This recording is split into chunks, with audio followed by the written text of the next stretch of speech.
ഓം വിഘ്നേശ്വരായ നമഃ. ഓം നമോ ഭഗവതേ വാസുദേവായ. ഓം മഹാദേവ്യേ നമഃ.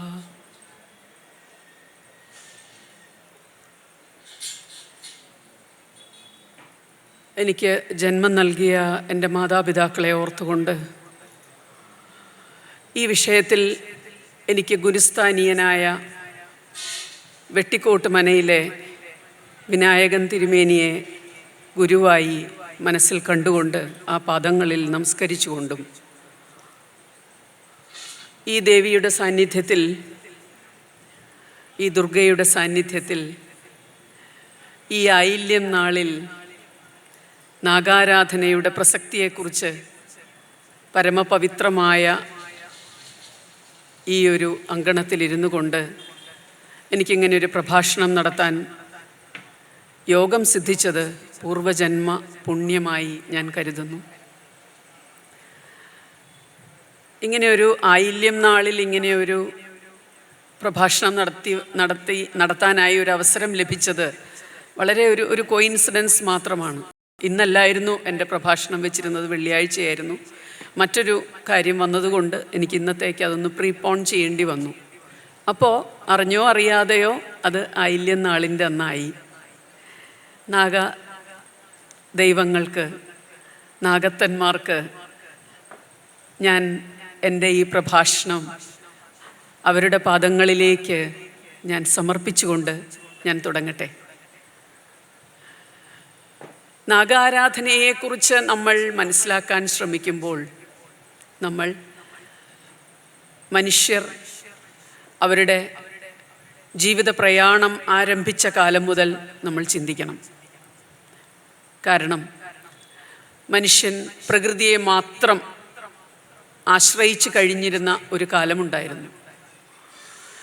അപ്പോൾ പ്രകൃതിയുടെ വരദാനങ്ങളും പ്രകൃതിക്ഷോഭങ്ങളും അവനെ ആനന്ദിപ്പിക്കുകയും അതിനോടൊപ്പം തന്നെ വിഷമിപ്പിക്കുകയും ചെയ്തിരുന്ന ആ കാലത്ത് അവനെ ആനന്ദിപ്പിച്ച ശക്തികളെയും അവനെ വിഷമിപ്പിച്ച ശക്തികളെയും, ഉദാഹരണത്തിന് സൂര്യൻ അവന് പ്രകാശം നൽകുമ്പോൾ ഒരു സമയം കഴിയുമ്പോൾ സൂര്യൻ മറയുന്നത് അവനൊരു വിഷമം നൽകുകയും ഒരു കൃത്യസമയം കഴിയുമ്പോൾ സൂര്യൻ ഉദിക്കുന്നത് കാണുമ്പോൾ അതവനിൽ ഊർജം നൽകുകയും ചെയ്തപ്പോൾ അവൻ സൂര്യനെ ആരാധിച്ചു തുടങ്ങി.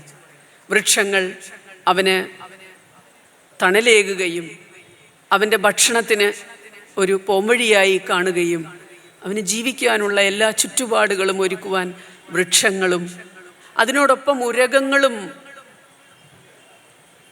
ഈ പ്രപഞ്ചത്തിലുണ്ടായിരുന്നു. അങ്ങനെ അവൻ സൂര്യനെയും വൃക്ഷങ്ങളെയും ഉരകങ്ങളെയും എല്ലാം ആരാധിച്ചു തുടങ്ങി. അവനെ ഭയപ്പെടുത്തുന്നതിനെ കൂടി അവൻ ആരാധിച്ചു തുടങ്ങി. അതോർക്കണം. അന്ന് ഇത് ഈ കൊച്ചു കേരളത്തിലോ ഈ ഭാരതത്തിലോ ഒതുങ്ങി നിന്നിരുന്ന ഒരാരാധനാക്രമമല്ല. അതാണ് അതിൻ്റെ പ്രത്യേകത. ഇത് ലോകത്ത് ഏകദേശം 27ഓളം രാജ്യങ്ങളിൽ നാഗാരാധന നടത്തിപ്പോന്നിരുന്നു. അത് കഴിഞ്ഞ് പിന്നീട് ഇസ്ലാം മതവും ക്രിസ്ത്യൻ മതവും ഒക്കെ ഉണ്ടായി വന്നപ്പോൾ ഈ ആരാധനാക്രമങ്ങൾക്ക് വ്യത്യാസം വന്നു.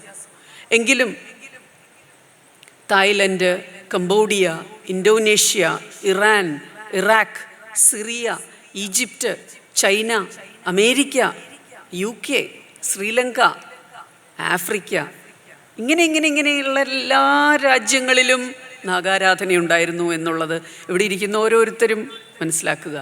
അതല്ലാതെ ഇത് ഈ കൊച്ചു കേരളത്തിൽ മാത്രം നമ്മൾ ആരാധിക്കുന്ന ഒരു മൂർത്തിയല്ല അവർ. അതിൽ ഏറ്റവും ശ്രദ്ധയാകർഷിക്കുന്ന ഒരു കാര്യം ആർക്കിയോളജിക്കൽ ഡിപ്പാർട്ട്മെൻറ്റ്, പുരാവസ്തു ഗവേഷണം നടത്തുന്ന ഡിപ്പാർട്ട്മെൻറ്റ് ആഫ്രിക്കയിലെ ബോത്സ്വാന എന്ന് പറയുന്ന സ്ഥലത്ത്, ബോത്സ്വാന നിങ്ങൾ ഇൻ്റർനെറ്റിൽ പരിശോധിച്ചാൽ നിങ്ങൾക്ക് മനസ്സിലാവും. ബോത്സ്വാനയിൽ ചരിത്ര ഗവേഷകർ പുരാവസ്തു ഗവേഷണം നടത്തി കഴിഞ്ഞപ്പോൾ മനസ്സിലാക്കിയ ഒരു കാര്യം, അവിടുത്തെ ഒരു ഗുഹയിൽ നിന്ന് കണ്ടെടുത്ത നാഗാരാധനയുടെ അവശിഷ്ടങ്ങളിൽ നിന്ന് മനസ്സിലാക്കിയത് 70,000 വർഷം പഴക്കമുണ്ട് ഈ ആരാധനയ്ക്ക് എന്നുള്ളതാണ്. എന്നാലോചിച്ച് നോക്കൂ, 1-2 വർഷമല്ല, 5000 വർഷമല്ല, 70,000 വർഷങ്ങൾക്ക് മുമ്പ് ഈ ലോകത്ത് നാഗാരാധന നടത്തിപ്പോന്നിരുന്നു. ഞാനിത് ഇൻ്റർനെറ്റിൽ കണ്ടപ്പോൾ അതിനെ ഒന്ന് ക്രോസ് ചെക്ക് ചെയ്യാൻ വേണ്ടി നമ്മുടെ ഇന്ത്യയിലെ ആർക്കിയോളജിക്കൽ ഡിപ്പാർട്ട്മെൻറ്റിൻ്റെ തലപ്പത്തിരിക്കുന്ന ഒരാളോട് ഇത് ശരിയാണോ എന്ന് ക്രോസ് ചെക്ക് ചെയ്തിട്ടാണ് ഞാനിവിടെ ഈ പ്രഭാഷണത്തിൽ ഇത് ഉൾപ്പെടുത്തിയത്. അല്ലാതെ വെറുതെ നമ്മൾ നെറ്റിൽ കാണുന്നതെല്ലാം നമ്മൾ പറഞ്ഞാൽ അത് ശരിയാവില്ലല്ലോ. അതിൽ സത്യമുണ്ടോ എന്ന് പരിശോധിച്ചതിന് ശേഷം വേണം പ്രത്യേകിച്ച് ഒരു പ്രഭാഷണത്തിൽ, പ്രത്യേകിച്ചും അത് ഭാഗവത മഹാസത്രമാണ് ഇവിടെ നടക്കുന്നത്. അപ്പോൾ വെറുതെ ഒരു കാര്യം പറയാൻ പറ്റില്ല. മനസ്സിലാക്കുക, ഏറ്റവും പ്രാചീനമായ ആരാധനാ രീതി നാഗാരാധനയുടെ രീതിയാണ്. അപ്പോൾ അത് ഇന്നും ഇന്നലെയും തുടങ്ങിയതല്ല. അതിന് ഇത്രയും വർഷത്തെ ഒരു പാരമ്പര്യമുണ്ട് നാഗാരാധനയ്ക്ക്. അതും ഏറ്റവും പ്രത്യേകതയുള്ള മറ്റൊരു കാര്യം, ഈ ലോകരാജ്യങ്ങളിൽ എവിടെ നാഗാരാധന നടത്തുന്നുണ്ടോ അവിടെയെല്ലാം തന്നെ എന്തിനെ പ്രതീകമാക്കിക്കൊണ്ട്, അല്ലെങ്കിൽ ഒരു സർപ്പ കോപമുണ്ടായാൽ എന്ത് സംഭവിക്കും, സർപ്പപ്രീതി ഉണ്ടായാൽ എന്താണ് നമുക്ക് അതുകൊണ്ടുണ്ടാകുന്ന ബെനിഫിറ്റ്സ്, ഇതെല്ലാം ഒരേപോലെ തന്നെയാണ് എല്ലാ രാജ്യങ്ങളിലും. ഫലഭൂയിഷ്ഠതയ്ക്ക് വേണ്ടി, ദീർഘായുസ്സിന് വേണ്ടി, സന്തതി പരമ്പരയ്ക്ക് വേണ്ടി, സമ്പത്തിനു വേണ്ടി മനുഷ്യൻ ആരാധിച്ചിരുന്ന മൂർത്തിയാണ്, ഇന്നും ആരാധിക്കുന്ന മൂർത്തിയാണ് നാഗദൈവങ്ങൾ. ടെക്നോളജി വളരെയധികം പുരോഗമിച്ചിട്ടും മനുഷ്യരുടെ ജീവിതത്തിൽ ഒത്തിരി മാറ്റങ്ങൾ അത് വരുത്തിയിട്ടും മണ്ണാറശാലയിലോ വെട്ടിക്കോട്ടോ ഒന്നും ഒരു തിരക്കിനൊരു കുറവുമില്ല. എത്ര മനുഷ്യൻ മോഡേണൈസ്ഡ് ആയിട്ടും ഇങ്ങനെയുള്ള കാര്യങ്ങൾക്കൊന്നും യാതൊരു കുറവും ഈ കേരളത്തിൽ സംഭവിച്ചിട്ടില്ല, ഭാരതത്തിൽ സംഭവിച്ചിട്ടില്ല. മൊത്തമായി ഈ ഇന്ത്യയിലുടനീളം എടുത്തു നോക്കിയാൽ സർപ്പക്കാവിൻ്റെ കാര്യത്തിൽ 14,000-ഓളം സർപ്പക്കാവുകൾ ഈ ഭാരതത്തിൽ ഉടനീളമുണ്ട്. നമ്മൾ സർപ്പക്കാവ് എന്ന് പറയുമ്പോൾ കേരളത്തിന് പുറത്ത് അത് വിശുദ്ധ വനം എന്നാണ് അറിയപ്പെടുന്നത്. എന്നാൽ കേരളത്തിൽ 10,000-കണക്കിന് കാവുകൾ ഉണ്ടായിരുന്ന സ്ഥലത്ത് ഇന്ന് 2,000-ഓളം കാവുകൾ മാത്രമേ ഉള്ളൂ. അതാണ് അതിൻ്റെ വ്യത്യാസം. നിത്യവും നമ്മൾ അനുഭവിക്കുന്ന പല പ്രശ്നങ്ങൾക്കും പരിഹാരം കാണുവാനും ജീവിത നിലവാരം ഉയർത്തുവാനും വേണ്ടി നമ്മൾ നടത്തിക്കൊണ്ടിരിക്കുന്ന അന്വേഷണങ്ങളാണ് മിക്കവാറും പല വിശ്വാസങ്ങളിലേക്കും നമ്മെ കൊണ്ടെത്തിക്കുന്നത്. ഈ ലോകത്ത് ഏതൊക്കെ രാജ്യങ്ങളിൽ സർപ്പ കോപം കൊണ്ട്, ഏതൊക്കെ രാജ്യങ്ങളിൽ സർപ്പ ആരാധന നടക്കുന്നുണ്ടോ അവിടെയെല്ലാം രോഗനിവാരണത്തിന്, പ്രത്യേകിച്ച് മാനസിക അസ്വാസ്ഥ്യങ്ങൾക്ക്, അതുപോലെ തൊലിപ്പുറത്തുണ്ടാകുന്ന അസുഖങ്ങൾക്ക് ഒക്കെ നാഗപ്രീതി ഉത്തമമാണ് എന്ന് പ്രാചീന കാലം മുതൽ മനുഷ്യൻ വിശ്വസിച്ചു പോന്നിരുന്നു. ഐതിഹ്യങ്ങളെക്കുറിച്ചും വിശ്വാസങ്ങളെക്കുറിച്ചും അനുഭവങ്ങളെക്കുറിച്ചും ഒക്കെയുള്ള വിവരങ്ങളെ ആശ്രയിക്കാതെ നമുക്ക് നാഗാരാധനയെക്കുറിച്ച് പറയാൻ പറ്റില്ല.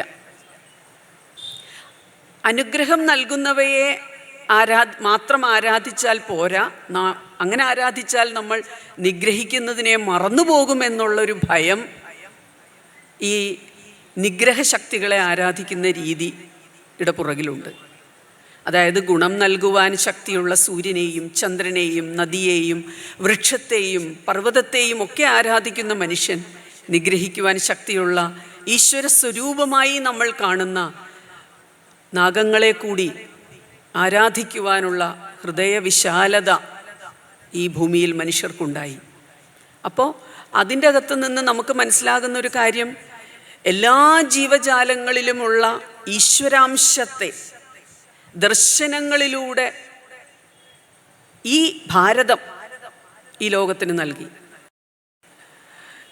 പ്രപഞ്ചസത്യങ്ങളെക്കുറിച്ച് ധ്യാനത്തിലൂടെ വെളിവായിട്ടുള്ള ഭാരതത്തിലെ ഋഷിമാർ ചില നിഗൂഢ ശാസ്ത്രങ്ങൾ നമ്മൾക്ക് ലഭ്യമാക്കി തന്നിട്ടുണ്ട്. ഏത് ചോദ്യത്തിനും ഈ ഭാരതത്തിലെ ഋഷിമാർ ധ്യാനത്തിലൂടെ മറുപടി തരുമായിരുന്നു. അതായത് ഇന്ദ്രിയങ്ങളിലൂടെ കിട്ടുന്ന അറിവിനെ ജ്ഞാനമെന്ന് പറയുന്നു. അങ്ങനെയുള്ള ജ്ഞാനശക്തി കൊണ്ട്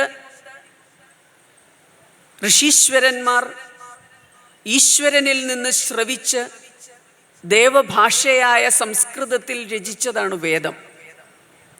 വേദത്തിന് ശ്രുതി എന്നുകൂടി നമ്മൾ പറയാറുണ്ട്. അതായത് ഈശ്വരനിൽ നിന്ന് ശ്രവിച്ച് ദേവഭാഷയായ സംസ്കൃതത്തിൽ രചിച്ചതാണ് വേദം. അത് ഗുരുപരമ്പരകളിലൂടെ അവരുടെ ഓർമ്മയിൽ നിന്ന് പകർന്നു കൊടുത്ത ജ്ഞാനത്തെ സ്മൃതി എന്നുകൂടി നമ്മൾ പറയുന്നു. സ്മൃതി എന്നാണ് അതിന് പറയുന്നത്. അങ്ങനെ ഈ ആരാധനാക്രമങ്ങളുടെ ഭാഗമായി നമ്മൾ ഭയം കൊണ്ടാണോ ഈ നാഗാരാധന നടത്തുന്നത് എന്ന് ഇവിടെ ഇരിക്കുന്നവർക്ക് ആർക്കെങ്കിലും ഒരു സംശയമുണ്ടെങ്കിൽ ഒരിക്കലും അത് ഭയം കൊണ്ടല്ല. ഭാരതത്തിൽ നാഗാരാധന നടത്തപ്പെടുന്നത് അവരുടെ ദിവ്യത്വം മനസ്സിലാക്കിക്കൊണ്ടാണ്. ദിവ്യത്വമുള്ള നാഗങ്ങളെയാണ് ഭാരതീയർ ആരാധിക്കുന്നത്. ദിവ്യത്വമുള്ള സർപ്പങ്ങളുമുണ്ട്, ദിവ്യത്വമുള്ള നാഗങ്ങളുമുണ്ട്. സർപ്പങ്ങൾ എന്നാൽ വിഷമുള്ളവയാണ്. അതിലും ഉത്തമ സർപ്പങ്ങളുണ്ട്. നാഗമെന്ന് പറഞ്ഞാൽ വിഷമില്ല, ദിവ്യത്വം കൂടുതലാണ് അവർക്ക്. നാഗങ്ങളിലാണ് ഇരുതലയുള്ള നാഗങ്ങളുണ്ട്. അപ്പോൾ നമ്മൾ ആരാധിക്കുന്ന മൂർത്തികളിൽ ദിവ്യത്വമുള്ള സർപ്പങ്ങളെയും നാഗങ്ങളെയുമാണ് നമ്മൾ ആരാധിക്കുന്നത്. ഞാൻ പറഞ്ഞു വേദങ്ങളെക്കുറിച്ച്. വേദങ്ങളിൽ പോലും ഏറ്റവും പ്രാചീനമായ വേദമാണ് ഋഗ്വേദം. ഋഗ്വേദത്തിൽ പോലും സർപ്പത്തെ ഒരു ആരാധനാമൂർത്തിയായി കാണുന്നു. അപ്പോൾ എത്രയോ വർഷങ്ങൾക്ക് മുമ്പ് ഈ ഭാരതത്തിൽ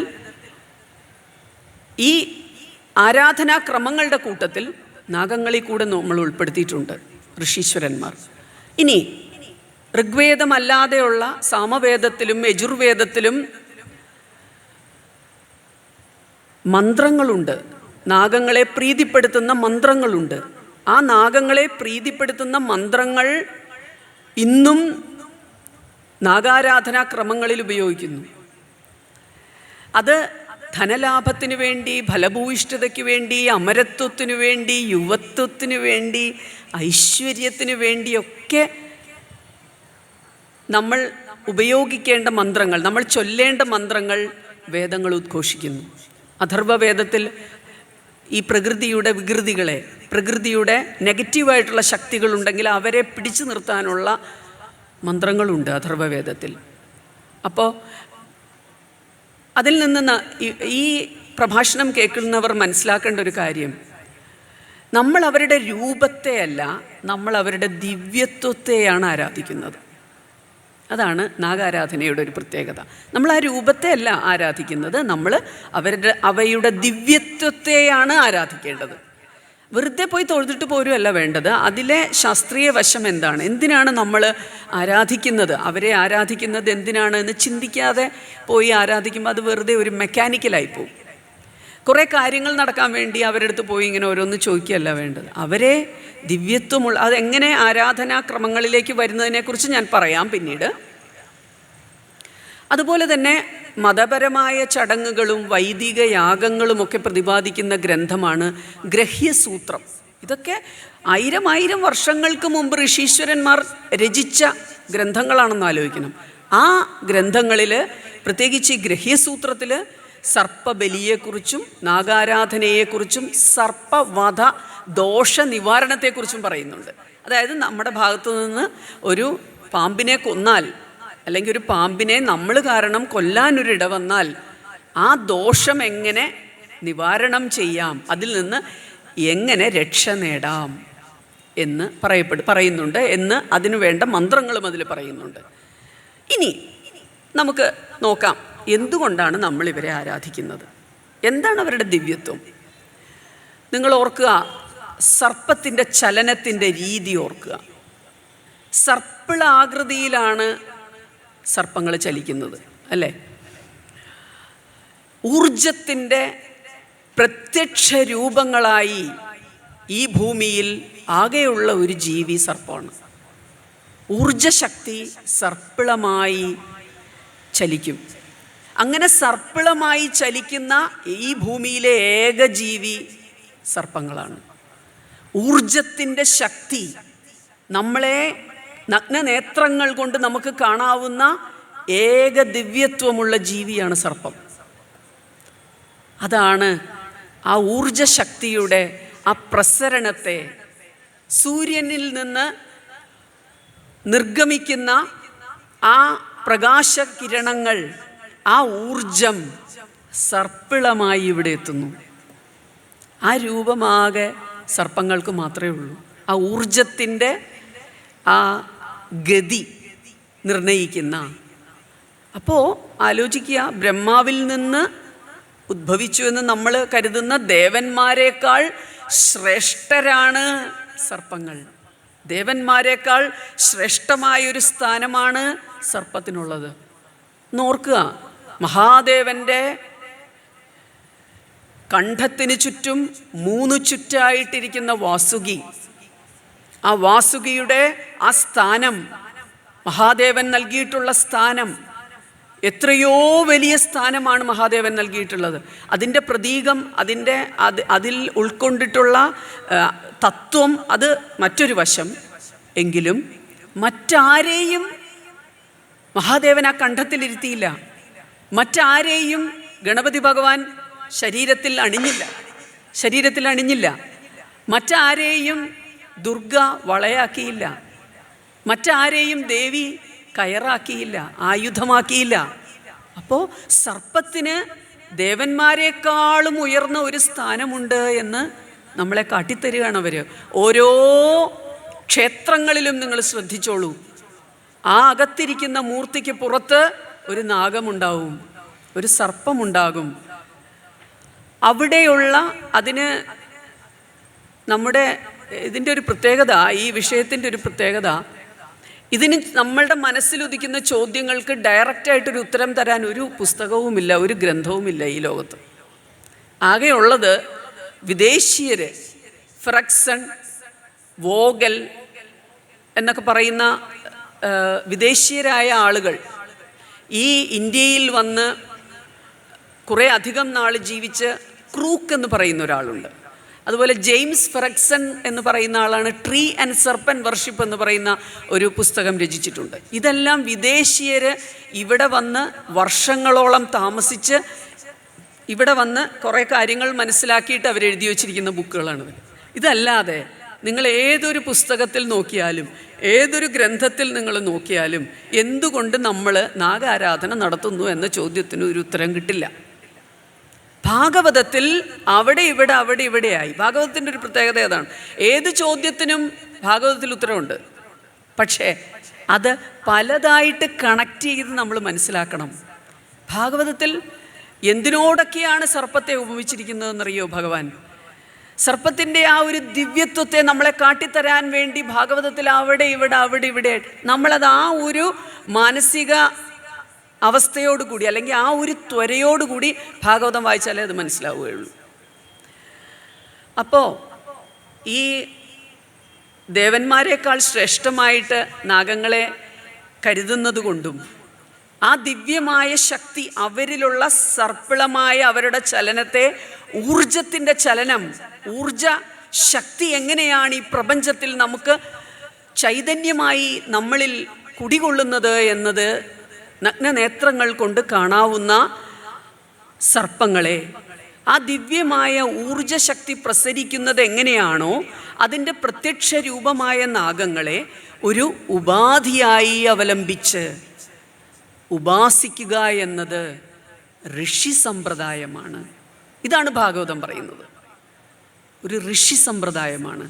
പ്രതീകമായി കാണുന്ന വസ്തുവിനെ നമ്മൾ ബ്രഹ്മമായി കാണുന്നു ഭാരതീയര്. ഒരു പ്രതീകമായി. ഇനി സർപ്പത്തിന് ഏതൊക്കെ കാര്യങ്ങൾക്ക് പ്രതീകമാണെന്നുള്ളത് പുറകെ പറയാം ഞാൻ. അടുത്തത്, അപ്പോൾ ഊർജശക്തിയുടെ പ്രസരണം, അതിനെക്കുറിച്ച് പറയുന്നതിനോടൊപ്പം നമ്മൾ അടുത്തൊരു കാര്യം ആദിയുടെ അംശമായ, നിങ്ങളൊന്ന് ചിന്തിക്കുക, മനുഷ്യൻ എവിടെ നിന്നാണ് മനുഷ്യൻ്റെ തുടക്കം? ഒരു ജന്മമുണ്ടാകുന്നത് എന്തിൽ നിന്നാണ്? ഒരു ജന്മം ഉത്ഭവിക്കുന്നത് ഒരു ബീജവും അണ്ഡവും ചേരുമ്പോഴാണ് ഒരു ജന്മമുണ്ടാകുന്നത്. അതിൽ ആ ബീജത്തിൻ്റെ ചലനമൊന്ന് നിങ്ങൾ ഏതെങ്കിലും പുസ്തകത്തിലോ നെറ്റിലോ സെർച്ച് ചെയ്ത് നോക്കൂ. എന്താണ് ആ ബീജത്തിൻ്റെ രൂപം? നാഗരൂപികളായ ബീജങ്ങളാണ് മനുഷ്യൻ്റെ ജന്മത്തിന് അടിസ്ഥാനം. ആ നാഗരൂപികളായ ബീജം ചുമക്കുന്നതോ ജീവൻ്റെ ചുരുളുകളെയും ശിരസിലേറ്റിക്കൊണ്ടാണ് ഓരോ ബീജവും സഞ്ചരിക്കുന്നത്. ബീജത്തിൻ്റെ ശിരസിൻ്റെ ഭാഗത്താണ് DNA ഇരിക്കുന്നത്. DNA ആണ് ഓരോ ജീവനിലും അതിൻ്റെ ബ്ലൂ പ്രിൻ്റ്. ഓരോ ജീവനിലും എന്ന് പറഞ്ഞാൽ മനുഷ്യൻ്റെ മാത്രമല്ല, മൃഗത്തിൻ്റെ ആയാലും പക്ഷിയുടെ ആയാലും എന്തിനൊരു ബാക്ടീരിയയുടെ ആയാൽ പോലും ഒരു DNA ഉണ്ട്. DNA എന്ന് പറഞ്ഞാൽ ജീവൻ്റെ ചുരുളുകളാണത്. സൃഷ്ടിയുടെ രൂപരേഖയാണ് DNA.യുടെ രൂപം നിങ്ങളൊന്ന് വീട്ടിൽ പോയി നോക്കൂ. അത് സർപ്പിളമാണ്.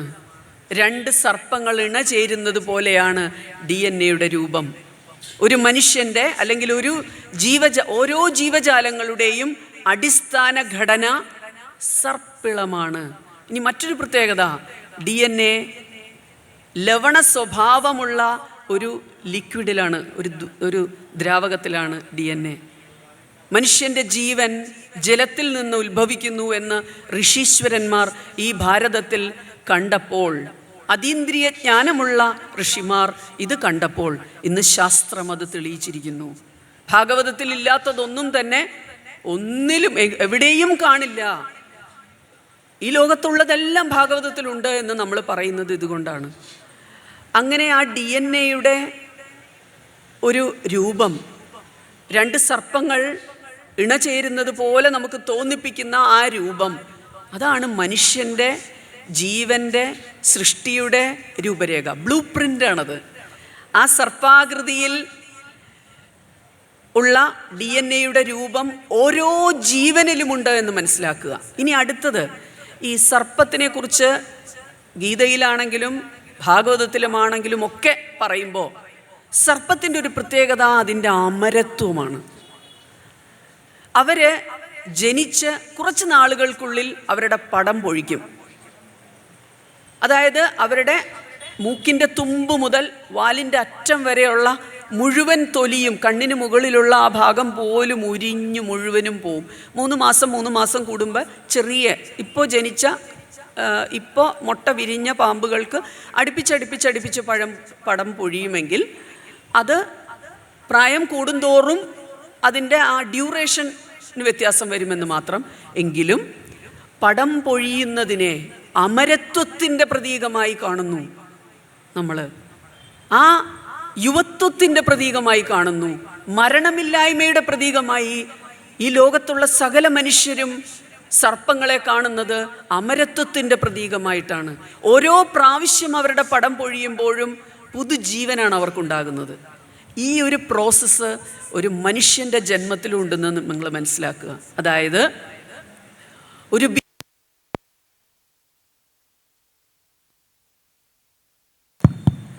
ബീജവും അണ്ഡവുമായി ചേർന്ന് തൃതീയ സ്കന്ധത്തിൽ, ഞാൻ പറയാം, ഭാഗവതത്തിലെ തൃതീയ സ്കന്ധം എടുത്തു നോക്കൂ. കൃത്യമായി പറയുന്നുണ്ട് ഇതെല്ലാം.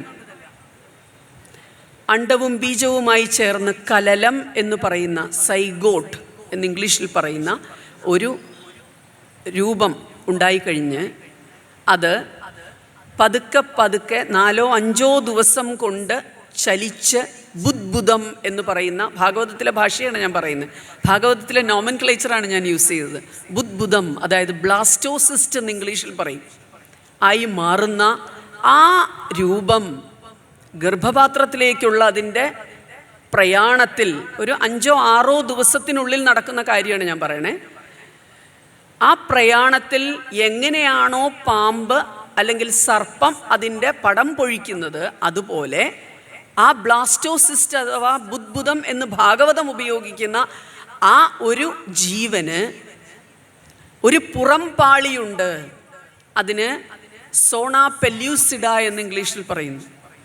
ആ പുറംതോട്, ആ ബുദ്ബുദത്തിൻ്റെ പുറംതോട് പൊഴിഞ്ഞ് താഴെ ഇട്ടുകൊണ്ടാണ് ഗർഭപാത്രത്തിലേക്ക് കയറുന്നത്, ഒരു പുതുജീവൻ തരുന്നത്. ഒന്ന് നോക്കൂ, എത്ര പ്രതീകാത്മകമാണ്, എത്ര ദിവ്യത്വമുള്ളവരാണ് സർപ്പങ്ങൾ. അവരെ നമ്മൾ പ്രതീകമാക്കിക്കൊണ്ട് നമ്മൾ ആരാധനാമൂർത്തികളായി കാണുന്നത് എന്തുകൊണ്ടാണെന്നുള്ളത് ജീവൻ്റെ പരിണാമത്തിൽ പോലും, നമ്മളുടെ ജീവൻ്റെ പരിണാമത്തിലുടനീളം മരിച്ചാലും തീരില്ല അത്. ഇവരുടെ നമ്മളുമായുള്ള ഒരു ബന്ധം, മനുഷ്യനുമായുള്ള ഒരു ബന്ധം, നമ്മൾ എന്തുകൊണ്ടാണ് നാഗരൂപികളായ ബീജത്തിൽ തുടങ്ങി നാഗരൂപികളായ DNA എന്ന് പറയുന്ന ഒരു മനുഷ്യൻ്റെ സൃഷ്ടിയുടെ രൂപരേഖയിൽ തുടങ്ങി അവൻ്റെ ജന്മം മുഴുവനും അവൻ്റെ മനുഷ്യൻ്റെ ശരീരത്തിലൂടെ ഓടുന്ന, ഓരോ മനുഷ്യൻ്റെ ശരീരത്തിൽ കൂടി ഓടുന്ന ഞരമ്പുകൾ നിങ്ങൾ ഓർത്തു നോക്കൂ. സർപ്പിളമാണത്. മനുഷ്യന് ഊർജ്ജശക്തി നൽകുന്ന മുഴുവൻ ന്യൂറോൺസും സർപ്പിളമായാണ് ഈ ശരീരത്തിലൂടെ കടന്നു പോകുന്നത്. അപ്പോൾ അങ്ങനെ ആ പടം പൊഴിക്കൽ എന്ന് പറയുന്ന ആ ഒരു പ്രക്രിയ ഗീതയിൽ ഭഗവാൻ പറയുന്നത്, ഞാൻ ഒരു മനുഷ്യൻ വസ്ത്രം മാറുന്നത് പോലെയാണ് അടുത്തൊരു ജന്മം എടുക്കുന്നതെന്ന്. മനുഷ്യൻ ഒരു വസ്ത്രം മാറി മറ്റൊരു വസ്ത്രം ധരിക്കുന്നത് പോലെ ആത്മാവ് ഒരു ശരീരത്തിൽ പ്രവേശിക്കുന്നു. ആ ശരീരം ഇല്ലാതെയാകുമ്പോൾ ആ വസ്ത്രത്തെ ഉരിഞ്ഞ അടുത്ത ഒരു വസ്ത്രം ധരിക്കുന്നത് പോലെയാണ് പല പല ജന്മങ്ങൾ എന്ന് ഗീതയിൽ പറയുന്നുണ്ട്. എങ്കിൽ അതിന് പ്രതീകാത്മകമായി നമുക്ക് പറയാൻ ഈ ലോകത്തെ ഏക ജീവി ദിവ്യത്വമുള്ള സർപ്പങ്ങൾ മാത്രമാണ്. അപ്പോൾ നിങ്ങൾ ഓർക്കുക, ഊർജത്തിൻ്റെ ആ പ്രസരണവും നാഗരൂപികളായ ബീജങ്ങളുടെ കൂടിച്ചേരലുകളും എങ്ങനെ മനുഷ്യൻ്റെ നാഗാരാധനയുടെ അടിസ്ഥാനം നമ്മളെ എവിടെ കൊണ്ടുപോയി എത്തിക്കുന്നു എന്ന് ഓർക്കുക. ഇതുപോലെയാണ് മനുഷ്യൻ്റെ ശരീരത്തിലുള്ള കുണ്ടലിനി ശക്തി. ശ്രീനാരായണ ഗുരുവിൻ്റെ കുണ്ടലിനി പാട്ട് കേട്ടിട്ടുള്ള ആരെങ്കിലും, വായിച്ചിട്ടുള്ള ആരെങ്കിലും ഈ കൂട്ടത്തിലുണ്ടെങ്കിൽ ഒന്നുകൂടി ഇന്ന് പോയി വായിച്ചു നോക്കൂ. ആ ശക്തിയെക്കുറിച്ച്, ആ സർപ്പിളമായ ശക്തി മൂലാധാരത്തിൽ നിന്ന് തുടങ്ങി ഓരോ ചക്രങ്ങളിലൂടെ സഞ്ചരിച്ച് ഈ ബ്രഹ്മരന്ധ്രത്തിൽ കൂടി ഇവിടെ ഈ ശിരസിൽ വന്നതിന് ശേഷം ബ്രഹ്മരന്ധ്രത്തിൽ നിന്ന് തിരിച്ചു താഴേക്ക് പോയി അത് എവിടെ നിന്നാണോ അത് ഉത്ഭവിച്ചത് ആ മൂലസ്ഥാനത്ത് പോയി ഉറങ്ങി കിടക്കുന്ന ആ കുണ്ടലിനി ശക്തിയെക്കുറിച്ച് എത്ര ഭംഗിയായിട്ടാണ് ശ്രീനാരായണ ഗുരു കുണ്ടലിനി പാട്ടിൽ അത് പറഞ്ഞിട്ടുള്ളത്. അപ്പോൾ ആ പ്രാണശക്തിയുടെ പ്രഭവസ്ഥാനം മൂലാകാരത്തിൽ സർപ്പാകൃതിയിൽ 1000 കോടി അനന്തൻ എന്നാണ് നാരായണ ഗുരു അതിനെ വിശദീകരിച്ചിട്ടുള്ളത്. ഇനി സൗന്ദര്യലഹരിയിൽ 3.5 ചുറ്റോടുകൂടി, സൗന്ദര്യലഹരിയിൽ പറയുന്നത് 10ാമത്തെ ശ്ലോകത്തിൽ 3.5 ചുറ്റോടുകൂടി മൂലാധാരത്തിൽ ഉറങ്ങുന്നുവെന്നും 72,000 നാഡികളിലൂടെ ചലിച്ച് ആനന്ദലഹരി അനുഭവിച്ചതിന് ശേഷം മടങ്ങി അവിടെ വന്നിരിക്കുന്നു എന്നും. 3.5 ചുറ്റുള്ളൊരു സർപ്പമായിട്ടാണ് ആ കുണ്ടലിനി ശക്തിയെ സൗന്ദര്യലഹരിയിൽ ശങ്കരൻ വിശേഷിപ്പിക്കുന്നത്. എന്നാൽ നമ്മുടെ ശരീരത്തെ ഒരു സർജറി ചെയ്ത് നോക്കിയാൽ ഈ ശക്തി അവിടെ ഉണ്ടോ? ഇല്ല.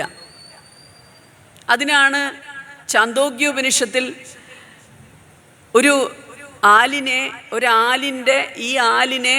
ആലിൻ്റെ വിത്തിനെ പിളർത്തി നോക്കാൻ ഛാന്തോഗ്യോപനിഷത്ത് പറയുന്നത്. അതിൽ ഈ ആൽമരമുണ്ടോ? ഇല്ല. പക്ഷി ഉണ്ട്, അതിൽ ഒളിഞ്ഞിരിപ്പുണ്ട്. അദൃശ്യമായ, കണ്ണിന് ഗോചരമല്ലാത്ത ഇതുപോലുള്ള ശക്തികളെ തിരിച്ചറിയുവാൻ കഴിവുള്ള ഋഷീശ്വരന്മാർ ഉണ്ടായിരുന്ന നാടാണ് ഭാരതം. അതീന്ദ്രിയ ജ്ഞാനത്തിലൂടെ അവർ നേടിയ അറിവുകളാണ് ഇന്ന് ഇതുപോലുള്ള സത്രവേദികളിൽ നമ്മൾ പ്രഭാഷണത്തിലൂടെ ശ്രവിക്കുന്നത്. ഇനി അപ്പോൾ ഇത്രയും പറഞ്ഞതുകൊണ്ട് ഏകദേശം ഒരു രൂപം നമ്മളും സർപ്പവുമായുള്ള ബന്ധം എന്താണ് എന്ന് എനിക്ക് തോന്നുന്നു ഒരു പരിധിവരെ മനസ്സിലാക്കിയിട്ടുണ്ടാവും നിങ്ങൾ. ഇനി ബ്രഹ്മസൂത്രത്തിലെ സൂത്രങ്ങളിൽ നമ്മളുടെ ആരാധനാക്രമങ്ങളെക്കുറിച്ച്, എങ്ങനെ ആരാധന നടത്തണം നമ്മൾ ഭാഗവതത്തിലും പറയുന്നുണ്ട്.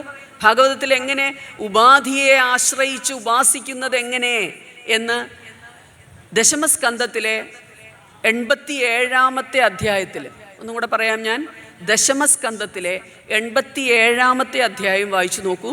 അതിൽ ഉപാധിയെ ആശ്രയിച്ച് ഉപാസിക്കുന്ന രീതി പറയുന്നുണ്ട്. എപ്പോഴും ഇവിടെ ഇരിക്കുന്നവർക്ക് സംസ്കൃതം അറിയാത്തവരാരെങ്കിലും ഉണ്ടെങ്കിൽ ഞാൻ പറയുന്നു, നിങ്ങൾ ഭാഗവതത്തിൻ്റെ തനി മലയാളം ട്രാൻസ്ലേഷനുണ്ട്, അത് മേടിച്ച് വായിക്കണം. അപ്പം നമുക്ക് കുറേ കൂടെ നമ്മൾ ഭാഗവതത്തെ മനസ്സുകൊണ്ട് നമ്മൾ എന്തേ ഇത് വൈകി,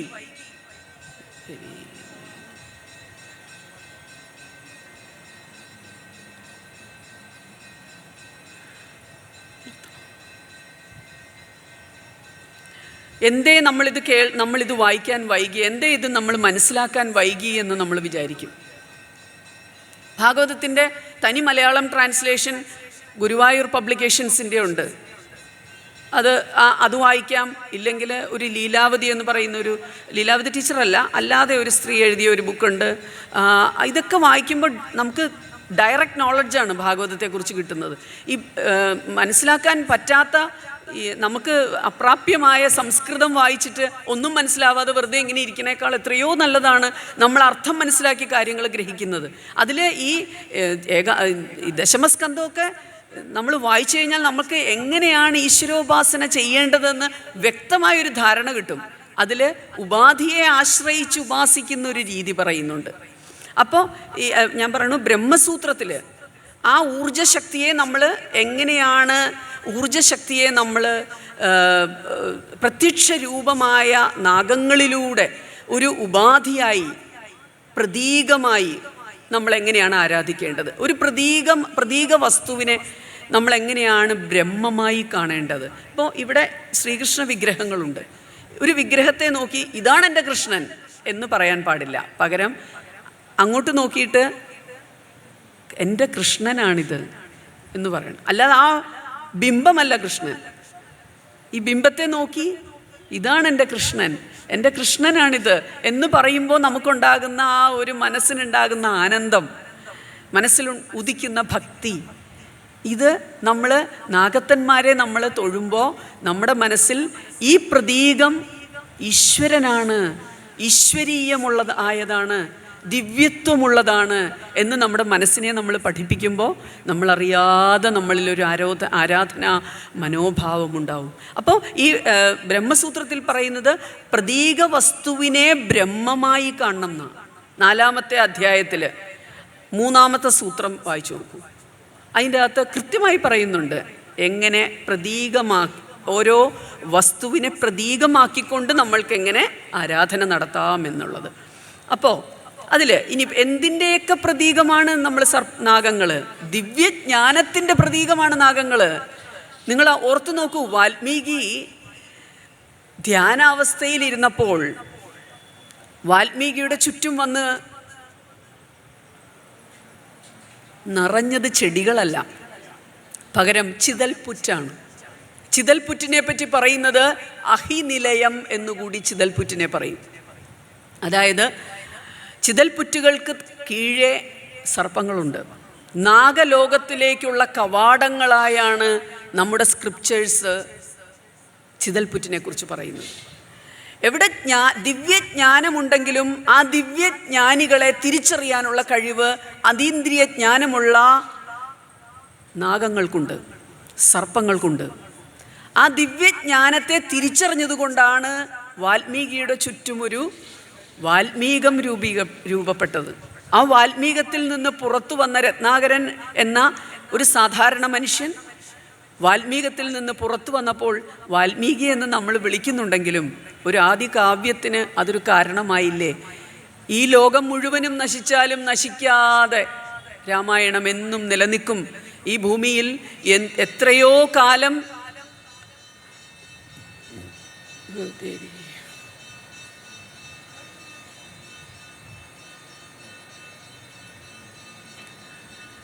ജീവൻ്റെ തുടിപ്പുള്ളിടത്തോളം കാലം രാമായണത്തിന് മരണമില്ല.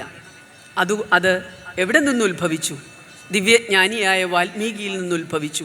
ആ അഹിനിലയം എന്ന് നമ്മൾ പറയുന്ന, അഹിനിലയം എന്ന് അറിയപ്പെടുന്ന ചിതൽപുറ്റുകൾ പാതാള ലോകത്തേക്കുള്ള കവാടങ്ങളാണെന്നും നമ്മുടെ ഗ്രന്ഥങ്ങളിൽ പറയുന്നു. അതൊന്നും വെറുതെ അല്ല. പാതാള ലോകത്ത് നാഗങ്ങളുടെ ലോകമാണ്. ഈ ഭൂമി പോലെ തന്നെ ഇതിന് താഴെയും ഇതിന് മുകളിലും ആയി 14 ലോകങ്ങളുണ്ട് എന്ന് ഭാഗവതം പറയുമ്പോൾ ഭാഗവതത്തിൽ വ്യക്തമായി നാഗലോകത്തെക്കുറിച്ചൊരു വിവരണം തന്നെയുണ്ട്. എന്തുകൊണ്ട് ഈ ഭൂമിയും സൂര്യനും തമ്മിലുള്ള അകലം കൃത്യമായി പറയുന്ന ഭാഗവതം, ഈ ഭൂമി സൂര്യനും ഭൂമിയും തമ്മിലുള്ള ബന്ധമെങ്ങനെ എന്ന് കൃത്യമായി പറയുന്ന ഭാഗവതം, 7 ഭൂഖണ്ഡങ്ങളെക്കുറിച്ച് കൃത്യമായി പറയുന്ന ഭാഗവതം. അമേരിക്ക ആര് കണ്ടുപിടിച്ചു എന്ന് ചോദിച്ചാൽ കൊളംബസിൻ്റെ പേര് പറഞ്ഞ് പഠിച്ചിട്ടുള്ള നമ്മൾ 1000 വർഷങ്ങൾക്ക് മുൻപ് ഭാഗവതത്തിൽ കൃത്യമായി ആ 2 ദ്വീപുകളെക്കുറിച്ചും നോർത്ത് അമേരിക്കയും സൗത്ത് അമേരിക്കയും കുറിച്ചും കൃത്യമായി ഭാഗവതത്തിൽ പറയുന്നുണ്ട്. 7 ഭൂഖണ്ഡങ്ങളെക്കുറിച്ച് പറയുന്ന ഭാഗവതം. ഇതെല്ലാം നമ്മുടെ കൺമുമ്പിൽ നഗ്നനേത്രങ്ങൾ കൊണ്ട് നമുക്ക് കാണാമെങ്കിൽ എന്തുകൊണ്ട് പാതാള ലോകത്തെ നമുക്ക് വിശ്വസിച്ചുകൂടാ? പാതാള ലോകത്തിൻ്റെ പ്രത്യേകതകൾ നമുക്ക് വിശ്വസിച്ചുകൂടാ? നമുക്ക് ചുറ്റും കാണുന്നതെല്ലാം നമുക്ക് വിശ്വസിക്കാമെങ്കിൽ അതിൽ നമ്മൾക്ക് കാണാൻ പറ്റാത്ത പല ലോകങ്ങളുണ്ടെങ്കിൽ അതിനെക്കുറിച്ച് എന്തുകൊണ്ട് വിശ്വസിച്ചുകൂടാ? നമുക്ക് തീർച്ചയായും വിശ്വസിക്കാം. മഹാഭാരതത്തിൽ ദുര്യോധനൻ ഭീമന് വിഷം കൊടുക്കുന്ന ഒരു ഭാഗമുണ്ട്. വിഷം കൊടുത്തു കഴിഞ്ഞിട്ട് ഈ വിഷം വളരെ സ്നേഹത്തോടു കൂടി ദുര്യോധനൻ ഭീമന് ഈ വിഷം കൊടുത്തിട്ട് പതുക്കെ ഉന്തി വെള്ളത്തിലേക്കിടും. അവിടെ നിന്ന് നാഗലോകത്തിലേക്ക് പോവും. ഇങ്ങനെ ഊർന്നൂർന്നിറങ്ങി ഭീമൻ പാവം പോകുന്നത് നാഗലോകത്തിലേക്കാണ്. ഉഗ്രവിഷമാണ് അപ്പോൾ ഭീമൻ്റെ ശരീരത്തിലുണ്ടായിരുന്നത്. ഈ ഉഗ്രവിഷത്തെ വിഷപ്പാമ്പുകൾ കൊത്തി ആ വിഷമില്ലാതെയായി. അപ്പോൾ ആ വിഷത്തെ ഇല്ലാതെയാക്കാൻ ഉപയോഗിക്കുന്നത് വിഷം തന്നെയാണ്. വിഷം കൊണ്ട് വിഷമൊഴിഞ്ഞു എന്നാണ് മഹാഭാരതം പറയുന്നത്. വിഷം കൊണ്ട് വിഷമൊഴിഞ്ഞു. സർപ്പത്തിൻ്റെ ഒരു പ്രത്യേകതയാണത്. നിഗ്രഹിക്കാനും അനുഗ്രഹിക്കാനും കഴിവുണ്ട് സർപ്പത്തിന്. സർപ്പം നമുക്കൊരു ദംശനം ഏറ്റാൽ, ഒരു പാമ്പ് കൊത്തി നമ്മൾക്ക് വിഷം ഏറ്റാൽ ആ വിഷചികിത്സയിൽ ഉപയോഗിക്കുന്നത് വെനമാണ്, വിഷം തന്നെയാണ്. വെനം വിഷത്തിൽ നിന്ന് ഉൽപ്പാദിപ്പിക്കപ്പെടുന്നതാണ്. ആ വിഷം കൊണ്ടൊഴിഞ്ഞു എന്നാണ് മഹാഭാരതം പറയുന്നത്. അതിനുശേഷം ഇവർ ഈ നാഗലോകത്ത് ഭീമന് വിഷം നശിപ്പിക്കുന്ന ഔഷധ സേവ നടത്തിയെന്ന് ഭാരതം പറയുന്നു. 8 കുടമാണ് ഭീമൻ കുടിച്ചത് ആ രസായനം ഈ പാതാള ലോകത്ത് എന്ന്. 10,000 ആനയുടെ ശക്തി നേടി ഭീമൻ എന്നാണ് പറയണേ. ആ ലോകത്തിൽ പോയി തിരിച്ചു വന്നപ്പോഴേക്കും ഭീമൻ എത്രയോ മടങ്ങ് ദുര്യോധനനെ തൊടാൻ പോലും പറ്റാത്ത രീതിയിലായില്ലേ ഭീമൻ. അപ്പോൾ ആ നാഗലോകത്തെ, മനുഷ്യലോകത്തെക്കുറിച്ച് പറയുന്നത് നമ്മൾ വിശ്വസിക്കുമെങ്കിൽ അതും വിശ്വസിക്കാം നമുക്ക്. എന്തുകൊണ്ട് വിശ്വസിച്ചുകൂടാ? അങ്ങനെ നമ്മൾ ദിവ്യജ്ഞാനത്തിൻ്റെ പ്രതീകമാണ് സർപ്പങ്ങൾ. വാൽമീകി മാത്രമല്ല കേട്ടോ, ഭൃഗുമഹർഷി മഹാദേവനെ തപസ് ചെയ്തപ്പോൾ ഭൃഗുമഹർഷിയുടെ ചുറ്റും വന്ന് ചിതൽപുറ്റുകൊണ്ട് മൂടി. ആ ഭൃഗുമഹർഷി ഇരുന്ന് തപസ് ചെയ്ത ഭാഗത്തെ ഭൃഗുതീർത്ഥം എന്ന് പറയുന്ന ഒരു നദിയായി അവിടെ മാറി എന്നാണ് പറയണേ.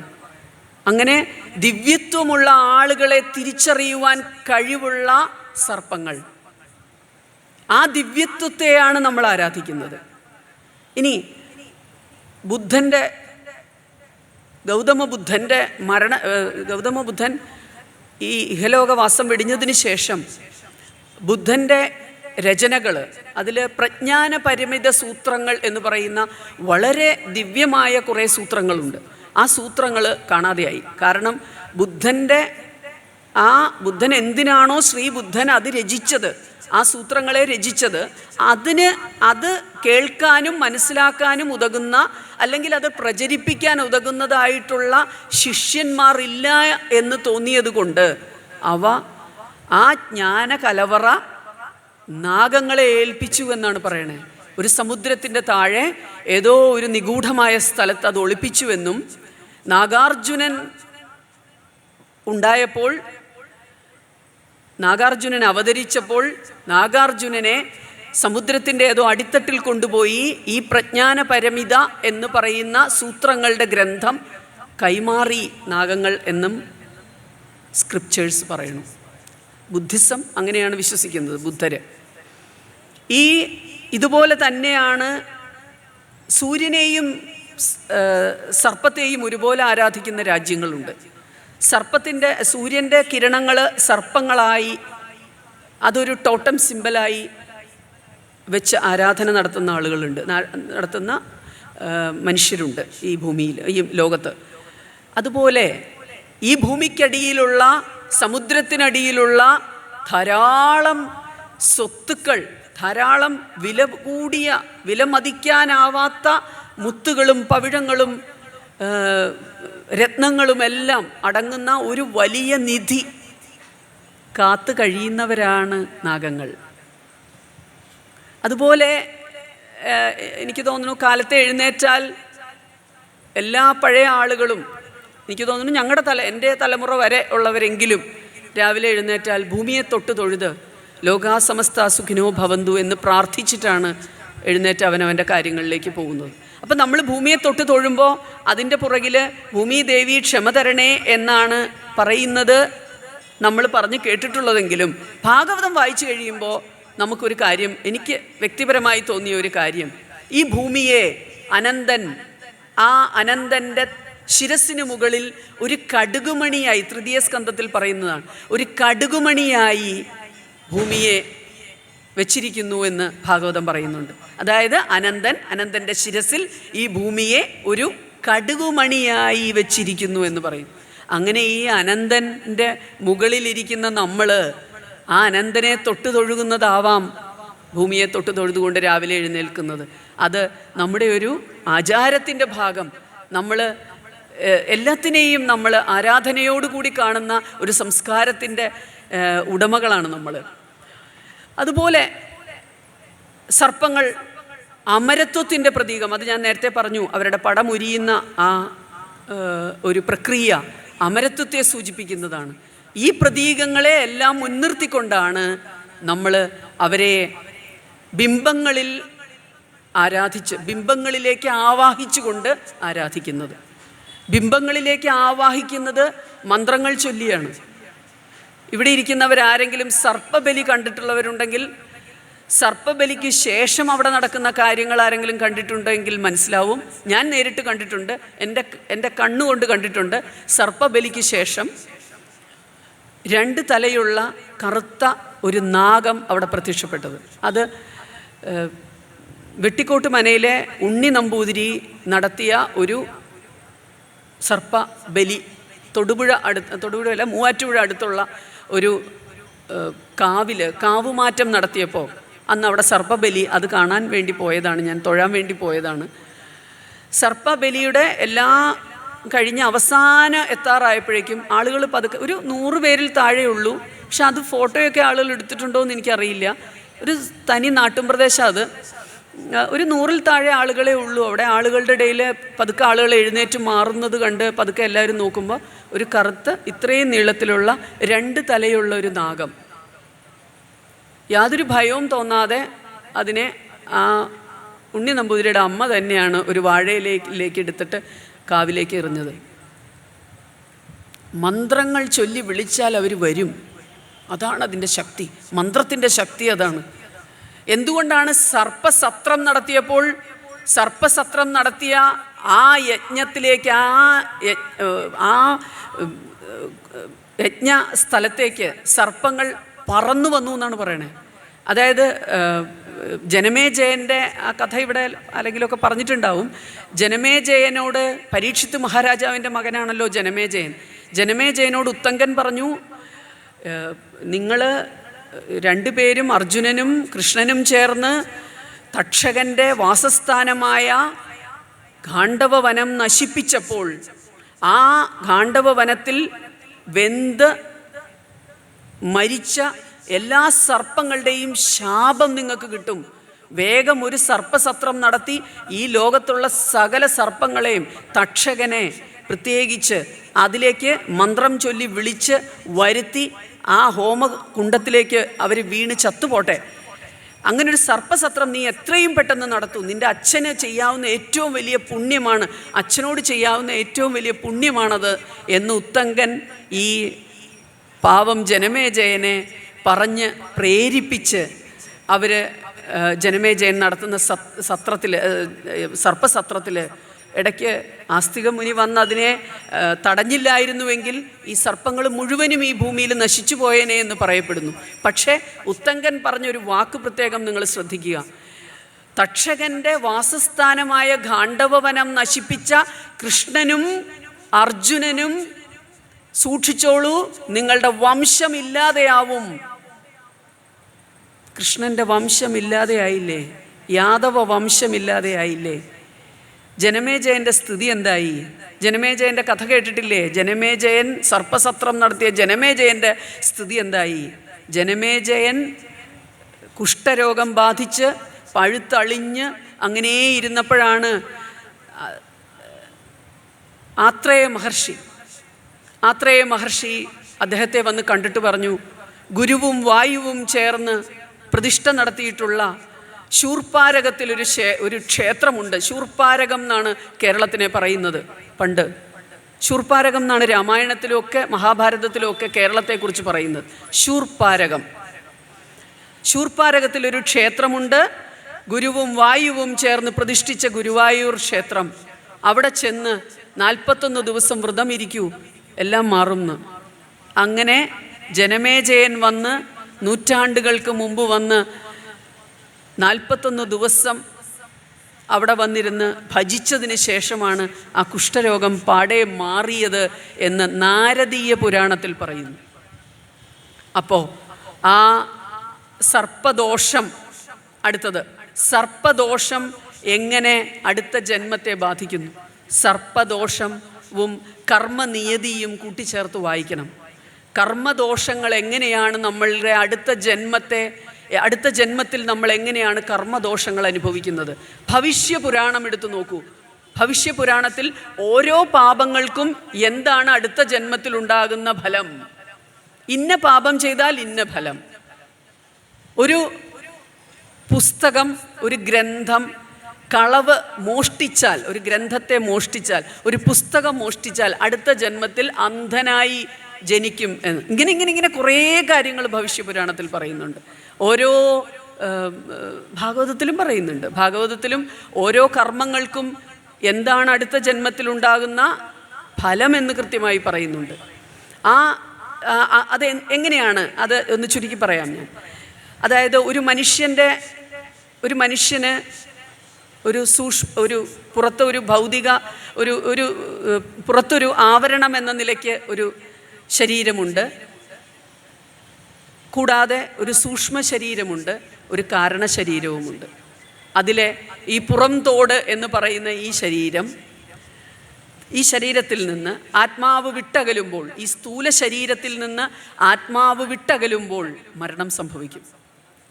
ഈ ആത്മാവ് വിട്ടകലുമ്പോൾ ആ സൂക്ഷ്മ ശരീരത്തോടൊപ്പം നമ്മളുടെ ഇന്ദ്രിയ വാസനകളും കർമ്മവാസനകളും ബുദ്ധിയും മനസ്സും എല്ലാം ചേർന്നതാണ് ആ സൂക്ഷ്മ ശരീരം.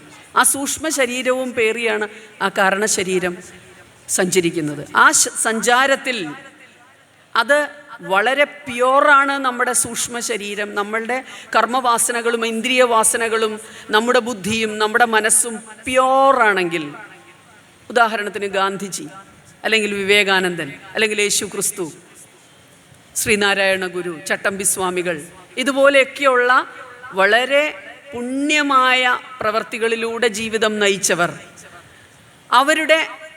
അവരിൽ നിന്ന് ആത്മാവ് വിട്ടകലുമ്പോൾ, ഭാഗവതം പറയുന്നുണ്ട്, നമ്മളിൽ നിന്ന് ജീവൻ വിട്ടകലുന്നത് കണ്ണിലൂടെയാണെങ്കിൽ ആ മനുഷ്യൻ വളരെ സത്കർമ്മങ്ങൾ ചെയ്ത ആളാണെന്നും, നമ്മളുടെ ശരീരത്തിൽ മലമൂത്ര വിസർജനം നടത്തുന്ന ഭാഗങ്ങളിലൂടെയാണ് ജീവൻ പോകുന്നതെങ്കിൽ ആ മനുഷ്യൻ ജീവിച്ചത് മുഴുവനും ദുഷ്ടതയോടുകൂടി ജീവിച്ചവനാണെന്നും അങ്ങനെയുള്ളവർ മരിച്ചതിന് ശേഷം അവരുടെ മലമൂത്ര വിസർജനം ചെയ്ത് മാത്രമേ അവർ ഈ ഭൂമിയിൽ നിന്ന് പോവുകയുള്ളൂ എന്നും ചിലർ മരിച്ചു കഴിയുമ്പോൾ ശ്രദ്ധിച്ചാൽ മനസ്സിലാവും, മലമൂത്ര വിസർജനം ചെയ്ത് കിടക്കുന്നതായിട്ട് തോന്നും. അത് അവരുടെ ഒരു നികൃഷ്ട ജന്മമായി നമുക്ക് കണക്കാക്കാമെന്ന് ഭാഗവതം പറയുന്നു. ബ്രഹ്മരന്ധ്രത്തിലൂടെ ആണ് പുണ്യാത്മാക്കളുടെ ജീവൻ അവരിൽ നിന്ന് വിട്ടകന്നു പോകുന്നത്. അപ്പോൾ ഈ ശാപങ്ങൾ പേറി, നമ്മൾ ഈ ജന്മം ചെയ്ത ശാപങ്ങൾ പേറി, ഭവിഷ്യപുരാണത്തിൽ പറയുന്നു, ഭ്രൂണഹത്യ, ഈ ജന്മത്തിൽ ഭ്രൂണഹത്യ ചെയ്തിട്ടുള്ള ഒരു മനുഷ്യനാണെങ്കിൽ അടുത്ത ജന്മത്തിൽ സന്തതിനാശം തീർച്ച. സർപ്പങ്ങളെ അവരുടെ ആവാസ കേന്ദ്രങ്ങളിൽ എന്തെങ്കിലും ദോഷം ചെയ്തിട്ടുണ്ട് എങ്കിൽ അടുത്ത ജന്മത്തിൽ നമ്മൾ സമ്പത്തില്ലാതെ, സന്തതികളില്ലാതെ, രോഗപീഠ അനുഭവിച്ച് ജീവിക്കേണ്ട ഒരു ഗതികേടിലേക്ക് നമ്മൾ പോകും.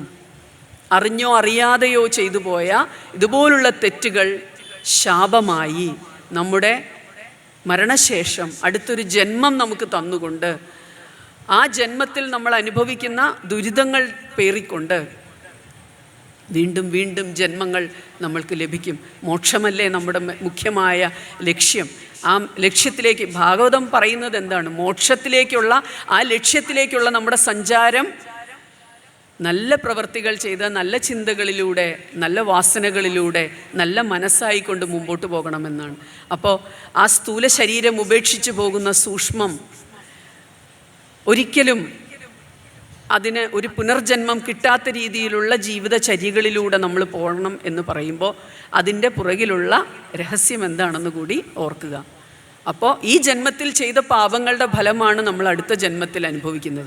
ഈ ജന്മത്തിൽ ഞാൻ ഒരു തെറ്റും ചെയ്തിട്ടില്ലാത്ത എനിക്ക് എന്തിനീ ദുഃഖം തന്നു ഭഗവാനെ, ഞാൻ എന്തുകൊണ്ട്, ധൃതരാഷ്ട്ര ചോദിക്കുന്നതാണ് ഭഗവാനോട്, എന്താണ് ഭഗവാനെ, ഞാൻ എൻ്റെ കുഞ്ഞുങ്ങളെ ആരെ എനിക്ക് കാണാൻ പറ്റിയില്ല, എനിക്ക് 101 മക്കളുണ്ട്, ഒരു കുട്ടിയെ പോലും ഞാൻ എൻ്റെ ഈ കണ്ണുകൾ കൊണ്ട് എനിക്ക് കാണാൻ പറ്റിയില്ല, ഞാൻ ജനിച്ചപ്പോഴേ അന്ധനായത്, ഞാൻ ഈ ജന്മത്തിൽ ഒരു പാപവും ചെയ്തിട്ടില്ലല്ലോ, പിന്നെ എന്തുകൊണ്ട് എനിക്കിങ്ങനെ സംഭവിച്ചു എന്ന് ചോദിക്കുമ്പോൾ ചിരിച്ചുകൊണ്ട് ഭഗവാൻ പറയും, ഞാൻ കാണിച്ചു തരാം എന്ന് പറഞ്ഞുകൊണ്ട് പുറകോട്ടുള്ള ധൃതരാഷ്ട്രയുടെ 50 ജന്മങ്ങൾ കാട്ടിക്കൊടുക്കും ഭഗവാൻ.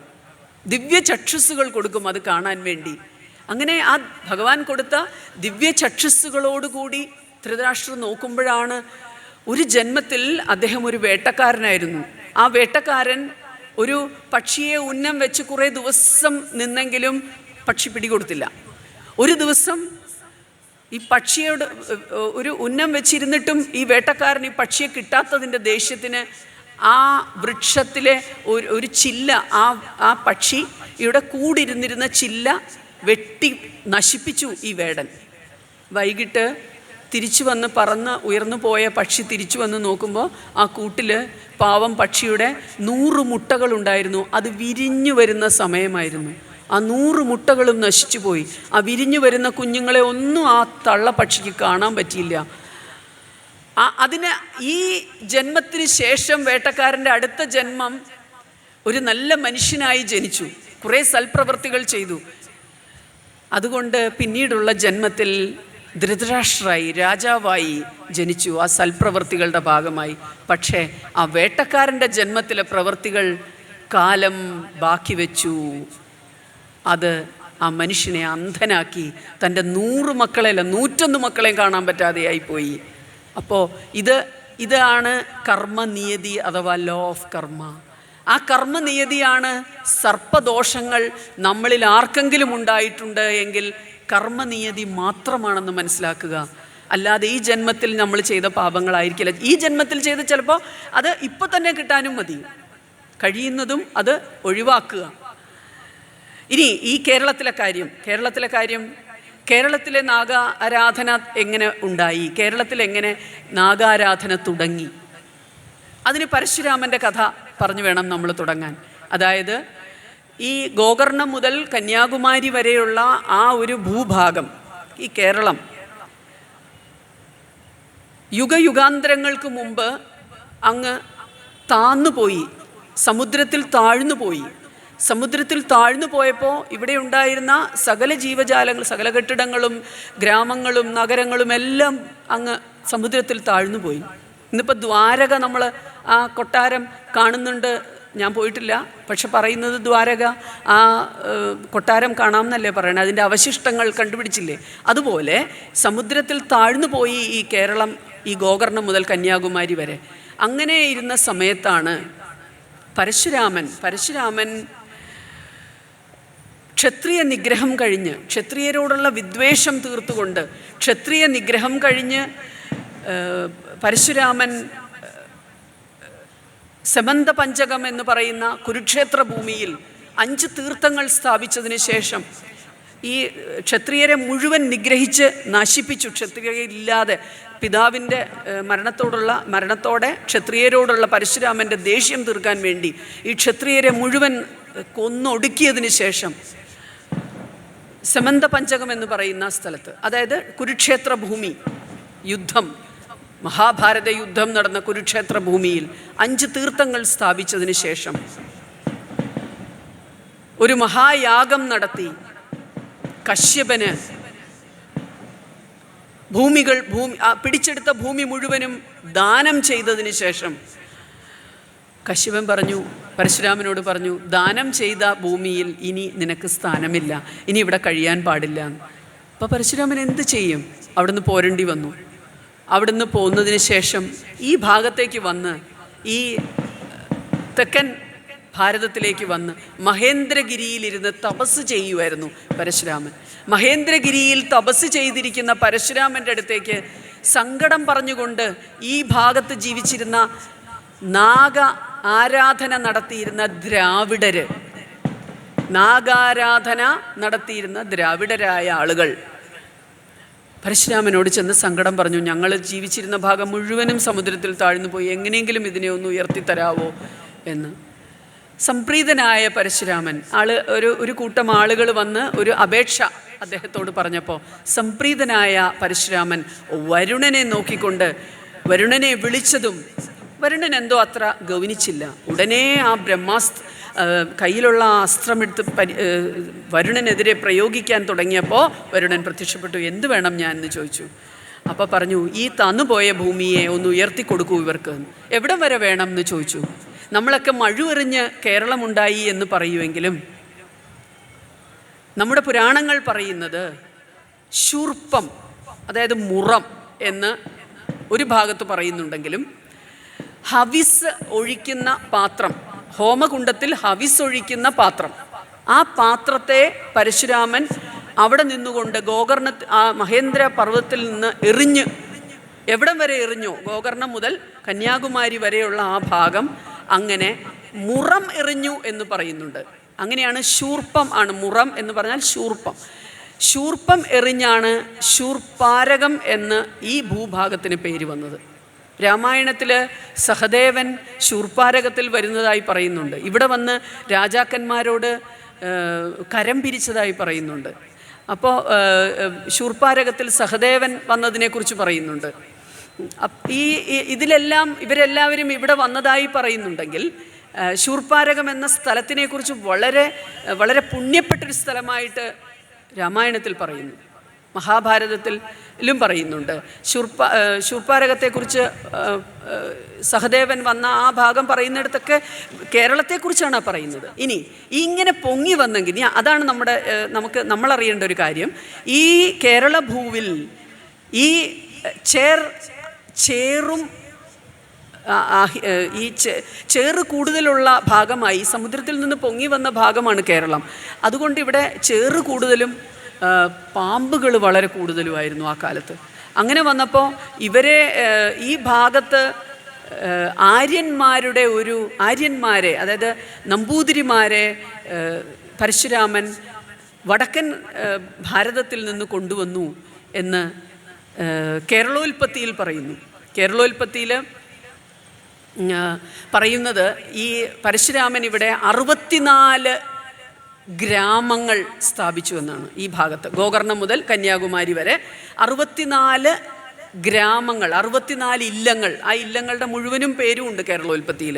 ആ 64 ഇല്ലങ്ങൾ സ്ഥാപിച്ചു. കൂടാതെ 108 ശിവാലയങ്ങളും 108 ദുർഗാലയങ്ങളും പരശുരാമൻ സ്ഥാപിച്ചു എന്ന് പറയുന്നു. അങ്ങനെ അവരിവിടെ വന്ന് അവരുടെ ആര്യന്മാരിവിടെ വന്നെങ്കിലും അവരെ സർപ്പങ്ങൾ ഇരുത്തിയില്ല. അവർക്കിവിടെ ജീവിക്കാൻ പറ്റാതെ ആയപ്പോൾ അവർ തിരിച്ചുപോയപ്പോൾ വീണ്ടും പരശുരാമൻ അവരെ തിരിച്ചു കൊണ്ടുവന്നു എന്നാണ് പറയണത്. അങ്ങനെ അവസാനം ഇവിടെ വന്ന് ജീവിതം ആരംഭിച്ചു. അതിനുശേഷം സർപ്പങ്ങളുമായി നാഗങ്ങളുമായി ഒരു ധാരണയുണ്ടാക്കി ഓരോ വാസസ്ഥലത്തും അവർക്കിരിക്കാനൊരു പ്രത്യേക സ്ഥലം കൊടുക്കാം. ഓരോ ഇല്ലങ്ങളിലും 64 ഇല്ലങ്ങളിലും അവർക്കിരിക്കാനൊരു സ്ഥാനം കൊടുത്തു. സാധാരണ മനുഷ്യരുടെ അധീനതയിലുള്ള സ്ഥലങ്ങളിലും അവരുടെ തെക്ക് പടിഞ്ഞാറേ മൂലയിലും വടക്ക് കിഴക്കേ മൂലയിലോ ഏതെങ്കിലും ഒരു ഭാഗത്ത് സർപ്പങ്ങൾക്ക് വസിക്കാൻ മാത്രമായി ഒരു വിശുദ്ധമായ കുറച്ച് സ്ഥലം മാറ്റിവെക്കാം എന്ന ഒരു എഗ്രിമെൻറ്റിൻ്റെ പുറത്ത് അവർ ഓരോ വീടുകളിലും ഓരോ വസ്തുക്കളിലും സർപ്പങ്ങളെ കുടിയിരുത്തി. അങ്ങനെയാണ് ഇവിടെ നാഗാരാധനയുടെ തുടക്കം കുറിച്ചത് എന്ന് പറയുന്നു.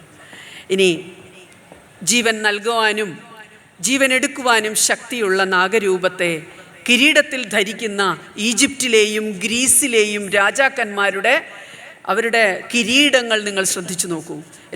ഈജിപ്തിലും ഗ്രീസിലും ഒക്കെയുള്ള രാജാക്കന്മാരുടെ അവരുടെ ശക്തിയാണ് നാഗങ്ങൾ. അവരെ ശക്തിമത്താക്കുന്ന രൂപങ്ങളാക്കിക്കൊണ്ട് പ്രതീകങ്ങളാക്കിക്കൊണ്ട് അന്യരാജ്യങ്ങളിലുള്ള രാജാക്കന്മാരുടെ അവരുടെ ക്രൗൺ അവരുടെ കിരീടം എടുത്തു നോക്കിയാലും എല്ലാ കിരീടങ്ങളിലും അവരുടെ ദണ്ടുകളിലുമെല്ലാം സർപ്പങ്ങളുണ്ട്. ഈ നമ്മുടെ മെഡിക്കൽ സയൻസിൻ്റെ ചിഹ്നം ഒന്നാലോചിച്ച് നോക്കൂ. ആ ചിഹ്നത്തിലുള്ള ആ സർപ്പങ്ങൾ കൊണ്ട് പ്രതീകാത്മകമാക്കുന്നത് സർപ്പങ്ങൾ എങ്ങനെയാണോ പുതുജീവൻ അവർക്ക് അവരുടെ അമരത്വത്തെയാണ് അവിടെ സൂചിപ്പിക്കുന്നത്. മെഡിക്കൽ സയൻസിൻ്റെ ഭാഗമായാൽ നിങ്ങൾ അമരത്വത്തിലേക്ക് എത്തും എന്നൊരു സന്ദേശം കൂടിയുണ്ട് അതിൽ. എന്തിന്? ബൈബിള് ഇപ്പം മഹാഭാരതവും ഭാഗവതവും എല്ലാം സർപ്പങ്ങളിൽ നിന്ന് തുടങ്ങുന്നുണ്ടെങ്കിൽ ബൈബിള് തുടങ്ങുന്നതും സർപ്പങ്ങളിൽ നിന്നാണ്. സർപ്പമാണ് ആ മനുഷ്യന് ഒരു നല്ലതും ചീത്തയും തമ്മിൽ വേർതിരിച്ചറിയാനുള്ള ഒരു ബുദ്ധി, ഒരു ജ്ഞാനം നൽകിയത്. സർപ്പം മനുഷ്യനോട് പറഞ്ഞ എന്താണ്? നീ ഈ കനി കഴിച്ചാൽ നിനക്ക് ഈശ്വര തുല്യനാവേണ്ടി വരും എന്ന്. ജ്ഞാനോദയം മനുഷ്യനുണ്ടാക്കി കൊടുത്ത സർപ്പങ്ങൾ. ആകെ ക്രിസ്ത്യൻ സമുദായത്തിൽ ബൈബിളിൽ ആകെ അവരുടെ 10 കൽപ്പനകളിൽ ബിംബാരാധന പാടില്ല എന്ന് പറഞ്ഞാലും ബൈബിൾ എടുത്തു നോക്കൂ. ബൈബിളിൽ താമ്രസർപ്പത്തെ നീ ഒരു കൊടി സ്ഥാപിച്ച് താമ്രസർപ്പത്തെ നീ പൂജിക്കൂ എന്ന് പറയുന്നുണ്ട്. അതായത് പാമ്പ് കടിയേറ്റ് മരിക്കുക മനുഷ്യർ. അപ്പോൾ മോശയോട് യഹോവ പറയുകയാണ്, നീ ആ മണലാരണ്യത്തിൽ ഒരു കൊടി നാട്ടി ഒരു കൊടിയുടെ മുകളിൽ ഒരു താമ്രസർപ്പത്തെ വെച്ചതിന് ശേഷം കടിയേൽക്കുന്നവരോട് ആ താമ്രസർപ്പത്തെ നോക്കാൻ പറയൂ. താമ്രസർപ്പത്തെ നോക്കിക്കഴിയുമ്പോൾ അവരിലെ വിഷം തന്നെ പോകും എന്ന് പറഞ്ഞ് ബിംബമായി ആരാധിക്കുന്ന ഏകരൂപം സർപ്പമാണ്. ഇന്ന് കോട്ടയം ജില്ലയിലെ പുതുപ്പള്ളി പള്ളി നിങ്ങളെല്ലാം കേട്ടിട്ടുണ്ടാവും. പുതുപ്പള്ളി പള്ളി നമ്മൾ ഉമ്മൻചാണ്ടി സാറിനെ ഉമ്മൻചാണ്ടി സാറിനെ അടക്കിയിട്ടുള്ള പള്ളി. പുതുപ്പള്ളി പള്ളിയിൽ ആർക്കെങ്കിലും പോകാനൊരു അവസരം വന്നാൽ നിങ്ങൾ നോക്കിക്കോളൂ, ആ പള്ളിയിൽ സർപ്പബിംബങ്ങളുണ്ട് അകത്ത്. സർപ്പബിംബത്തെ അവർ പോലും ആരാധനയോടുകൂടി കാണുന്നു. അതിൻ്റെ ദിവ്യത്വമാണ് നാഗങ്ങളെ ആരാധിക്കുന്ന ഒരു രീതിയിലേക്ക് കൊണ്ടുപോയി എത്തിച്ചത്. സമയം അതിക്രമിച്ചു. അതുകൊണ്ട് ഇനിയും കാര്യങ്ങൾ ഇനിയൊരവസരത്തിൽ ഇതിൻ്റെ ബാക്കി പറയാമെന്ന് വിചാരിക്കുന്നു ഞാൻ. എന്തു വന്നാലും നാഗാരാധന നടത്തുന്നത് എന്തുകൊണ്ട് എന്ന ചോദ്യത്തിനൊരു ഉത്തരം വീണ്ടും ആവർത്തിച്ചുകൊണ്ട് ഞാൻ എൻ്റെ പ്രഭാഷണം അവസാനിപ്പിക്കുകയാണ്. ദിവ്യമായ ഊർജ്ജശക്തി പ്രസരിക്കുന്നത് എങ്ങനെയാണോ അതിൻ്റെ പ്രത്യക്ഷ രൂപങ്ങളാണ് നാഗങ്ങൾ. അങ്ങനെയുള്ള നാഗങ്ങളെ ഒരു ഉപാധിയായി അവലംബിച്ചുകൊണ്ട് ഉപാസിക്കുന്ന ഋഷി സമ്പ്രദായം നമ്മൾക്ക് എന്നുമെന്നും നമ്മളുടെ സംസ്കാരത്തിൻ്റെ ഭാഗമായി, നമ്മളുടെ ആചാരത്തിൻ്റെ ഭാഗമായി, നമ്മളുടെ ആനന്ദത്തിൻ്റെ ഭാഗമായി, നമ്മുടെ ഭക്തിയുടെ ഭാഗമായി, നമ്മൾ ഈശ്വരോപാസനയുടെ ഭാഗമായി കണ്ടുകൊണ്ട് നമുക്ക് മുമ്പോട്ട് പോകാം. ആരാധനാക്രമങ്ങളിൽ എന്തുകൊണ്ട് എന്ന ഒരു ചോദ്യം ചോദിച്ചുകൊണ്ട് വേണം ഓരോ ആരാധനാ സമ്പ്രദായത്തെയും നമ്മൾ അവലംബിക്കാൻ എന്ന് പറഞ്ഞുകൊണ്ടും ഇവിടെ ഇത് കേട്ട ഓരോരുത്തർക്കും നാഗത്തന്മാരുടെ അനുഗ്രഹം എല്ലാ തരത്തിലും ഉണ്ടാകട്ടെ. സമ്പത്തായും സന്തതികളായും സ്വത്തുവകകളായും ജ്ഞാനികളായും ബുദ്ധി എല്ലാം തന്നുകൊണ്ട് സർവൈശ്വര്യം തന്നുകൊണ്ട് നാഗത്തന്മാർ നിങ്ങളെ എല്ലാവരെയും അനുഗ്രഹിക്കട്ടെ. ഈ ദേവിയുടെ സാന്നിധ്യത്തിൽ എനിക്കിങ്ങനെ ഒരു പ്രഭാഷണം നടത്താൻ അവസരം തന്ന ഈ സത്രത്തിൻ്റെ ഭരണാധികാരികൾക്ക്, പ്രത്യേകിച്ച് ഞാൻ ഏറെ ബഹുമാനിക്കുന്ന നാരായണസ്വാമിക്ക് ഞാൻ എൻ്റെ നന്ദി പ്രകാശിപ്പിച്ചുകൊണ്ട് എൻ്റെ പ്രഭാഷണത്തെ ഞാൻ ആ പാതാരവിന്ദങ്ങളിൽ സമർപ്പിച്ചുകൊണ്ട് ഞാൻ നിർത്തട്ടെ. നന്ദി, നമസ്കാരം.